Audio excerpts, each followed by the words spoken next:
מה קורה במאסטר מדורג? עכשיו אני הולך לעשות סרטון שעכשיו מתחיל. אני הולך לעשות משהו שיעיר לכם את הוודאות לגבי המציאות. ואנחנו מתחילים עכשיו. אני הולך לעשות משהו שעכשיו אתם תדעו בוודאות מה קורה מאחורי העולם.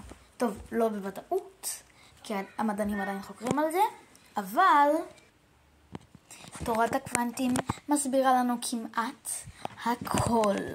אז מה זו תורת הקוונטים, אתם שואלים את עצמכם? אתם בטח אומרים שזה איזה שלד מוזהב, גולגולת מוזהבת.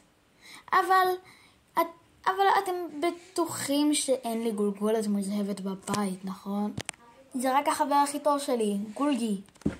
אז תורת הקוונטים בעצם סוג של תורה בפיזיקה המודרנית שמסבירה איך כל הדברים עובדים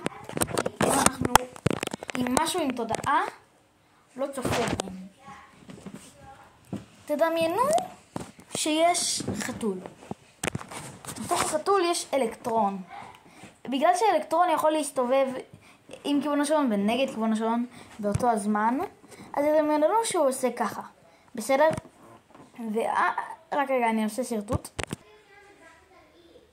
כשנדמיין שהעיגול הוא אלקטרון, כאילו כשהוא יכול להסתובב עם כיוון השעון ונגד כיוון השעון ונגד כיוון השעון באותו הזמן, אז תשימו אותו בתוך קופסה.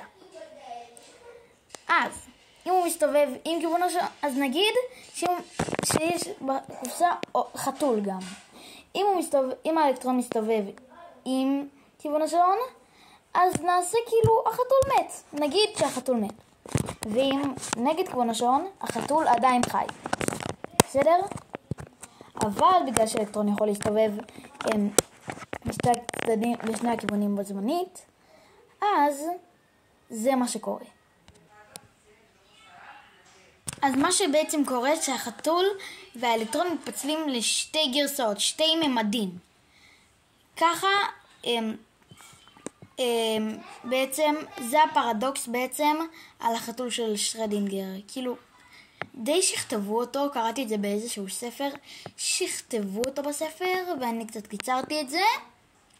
אז זה היה הסרטון שלנו על היום. שימו לייק וסאב ותפעילו את הפעמון.